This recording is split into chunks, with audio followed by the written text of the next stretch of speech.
ಪಶ್ಚಿಮ ಬಂಗಾಳದಲ್ಲಿ ಅಲ್ಲಿನ ಜನ 15 ವರ್ಷಗಳ ದೀದಿ ಆಡಳಿತದಲ್ಲಿ ಅಕ್ರಮ ಬಾಂಗ್ಲಾ ವಲಸಿಗರ ಉಪಟಳ ಅತಿರೇಕಕ್ಕೇರಿ ಈಕೆ ಇದ್ದರೆ ನಮಗೆ ಉಳಿಗಾಲ ಇಲ್ಲ, ನಮ್ಮ ಅಸ್ತಿತ್ವಕ್ಕೆ ಧಕ್ಕೆ ಬರ್ತಾ ಇದೆ ಅಂತ ಮನಗಂಡು ಸುವೇಂದು ಅಧಿಕಾರಿಯವರಿಗೆ ಅಭೂತಪೂರ್ವವಾದಂಥ ವಿಜಯವನ್ನು ಕೊಟ್ಟು ಸುವೇಂದು ಅಧಿಕಾರಿಯವರು ಪಶ್ಚಿಮ ಬಂಗಾಳದ ಮುಖ್ಯಮಂತ್ರಿ ಆದ ಮರುಕ್ಷಣದಿಂದಲೇ ಅಲ್ಲಿರುವಂಥ ಅಕ್ರಮ ಬಾಂಗ್ಲಾ ವಲಸಿಗರು ಎಲ್ಲಿ ತಮಗೆ ಸುರಕ್ಷಿತವಾದಂಥ ನೆಲೆ ಸಿಗುತ್ತೆ ಅಂತ ನೋಡಲಿಕ್ಕೆ ಪ್ರಾರಂಭ ಮಾಡಿದ್ರು, ಅಲ್ಲಿಂದ ಕಾಲು ತೆಗಿಲಿಕ್ಕೆ ಪ್ರಾರಂಭ ಮಾಡಿದರು. ಅವರಿಗೆ ಕಾಣಿಸ್ತಾ ಇರೋದು ಸಿದ್ದರಾಮಯ್ಯ ಇಲ್ಲದೇ ಇದ್ರೇನಂತೆ ನಮ್ಮನ್ನು ಬ್ರದರ್ಸ್ ಅಂತ ಕಾಣುವಂತಹ, ಆ ರೀತಿ ನಮ್ಮನ್ನು ಟ್ರೀಟ್ ಮಾಡುವಂತಹ ಡಿ.ಕೆ. ಶಿವಕುಮಾರ್ ಕರ್ನಾಟಕದ ಮುಖ್ಯಮಂತ್ರಿ ಆಗಿದ್ದಾರೆ.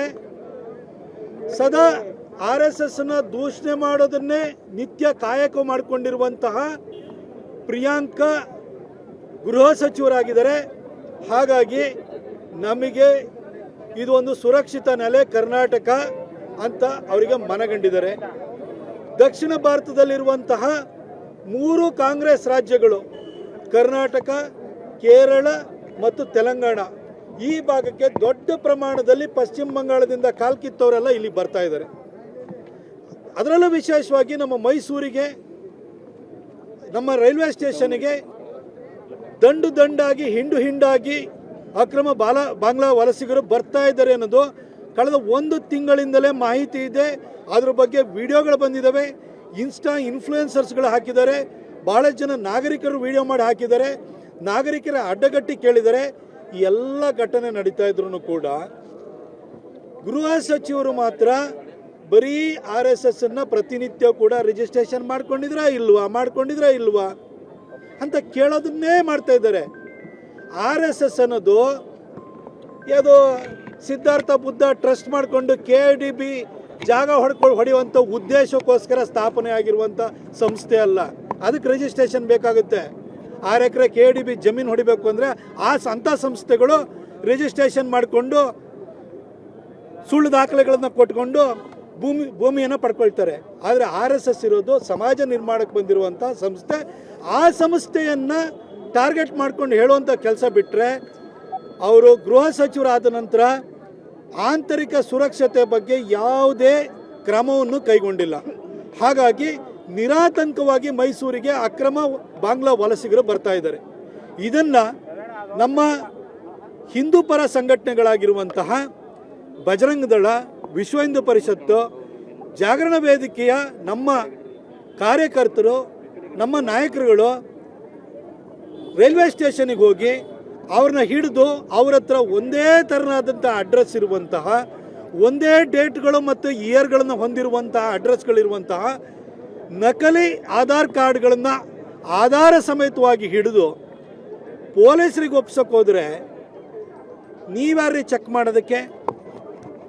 ನಿಮ್ಮನ್ನು ಯಾರಿಲ್ಲಿ ಒಳಗಡೆ ಬಿಟ್ಟಿರೋರು ಅಂಥೇಳಿ ಪ್ಲಾಟ್ಫಾರ್ಮ್ ಟಿಕೆಟ್ ಇದ್ರೂ ಕೂಡ 5 ಜನ ನಮ್ಮ ಬಜರಂಗ ದಳ, ವಿಶ್ವ ಹಿಂದೂ ಪರಿಷತ್ ಮತ್ತು ಜಾಗರಣ ವೇದಿಕೆಯ ನಮ್ಮ ಮುಖಂಡರ ವಿರುದ್ಧ FIRನ ಹಾಕ್ಸಿರೋದಕ್ಕೆ ನೇರವಾಗಿ ಪ್ರಿಯಾಂಕಾ ಖರ್ಗೆ ಅವರೇ ಹೊಣೆಗಾರಿಕೆ. ಯಾಕೆಂದರೆ ಅವ್ರ ಡೈರೆಕ್ಷನ್ ಮೇಲೆ ಮಾಡ್ತಾ ಇರೋಂಥದ್ದು ಇದು.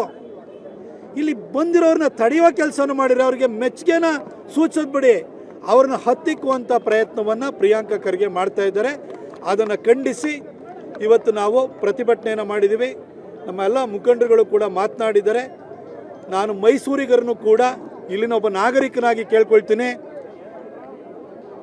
ಪ್ರಿಯಾಂಕಾ ಖರ್ಗೆ ಅಂತಹ ಗೃಹ ಸಚಿವರು ಇರುವಾಗ, ಬ್ರದರ್ಸು ಅಂತ ಕರೆಯುವಂಥ ಡಿ.ಕೆ. ಶಿವಕುಮಾರ್ ಮುಖ್ಯಮಂತ್ರಿ ಸ್ಥಾನದಲ್ಲಿರುವಾಗ ಈ ಥರ ಅಕ್ರಮ ವಲಸಿಗರು ನಿರಾತಂಕವಾಗಿ ಬರ್ತಾನೆ ಇರ್ತಾರೆ. ದಯವಿಟ್ಟು 200 ರೂಪಾಯಿಗೋ 300 ರೂಪಾಯಿಗೋ ಕೆಲಸದವ್ರು ಸಿಗ್ತಾರೆ ಅಂತೇಳಿ ಹೇಳಿ ಸೇರಿಸ್ಕೊಳಕ್ಕೆ ಹೋಗಬೇಡಿ. ಇದು ಭವಿಷ್ಯಕ್ಕೆ ನಾವು ಗಂಡಾಂತರವನ್ನು ತಂದಿಟ್ಕೊಂಡಂಗೆ ಆಗುತ್ತೆ. ನಮ್ಮ ಕೊಡಗು ಮಲೆನಾಡು ಭಾಗದವರಿಗೂ ಕೂಡ ನಾನು ಮನವಿ ಮಾಡ್ಕೊಳ್ತೀನಿ, ಈ ರೀತಿ ಬಂದವ್ರ ಬಗ್ಗೆ ನೀವು ಎಚ್ಚರಿಕೆಯನ್ನು ಇಟ್ಕೊಳ್ಳಿ. ಯಾಕಂದರೆ ಆಂತರಿಕ ಸುರಕ್ಷತೆಯನ್ನು ಕಾಪಾಡಬೇಕಾದಂಥ ವ್ಯಕ್ತಿಗಳೇ ಅಕ್ರಮ ವಲಸಿಗರನ್ನು ಬರಮಾಡ್ಕೊಳ್ತಾ ಇರೋದ್ರಿಂದ ನೀವಾದರೂ ಎಚ್ಚೆತ್ಕೊಳ್ಳಿ ಅಂತ ಹೇಳಿ ಕೇಳ್ಕೊಳ್ತೀನಿ. ಕರ್ನಾಟಕ ಸೇಫ್ ಝೋನ್ ಆಗ್ತಾ ಇದೆಯಾ ಅಕ್ರಮ? ಕರ್ನಾಟಕ, ಕೇರಳ ಮತ್ತು ತೆಲಂಗಾಣ ಮೂರು ರಾಜ್ಯಗಳು ಕಾಂಗ್ರೆಸ್ ಆಡಳಿತದಲ್ಲಿದ್ದಾವೆ. ಹಾಗಾಗಿ ಈ ಭಾಗದಲ್ಲಿ ಬ್ರದರ್ಸ್ ಅಂತ ಕರೆಯುವಂತಹ ಮುಖ್ಯಮಂತ್ರಿ ಇದ್ದಾರೆ.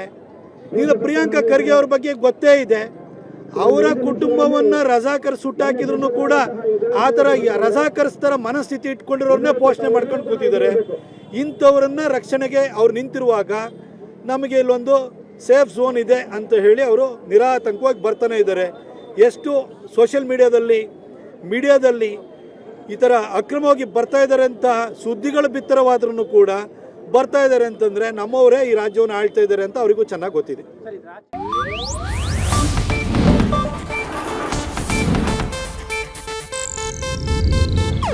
ಇದು ಏಷ್ಯಾನೆಟ್ ನ್ಯೂಸ್ ನೆಟ್ವರ್ಕ್ ಪ್ರಸ್ತುತಿ.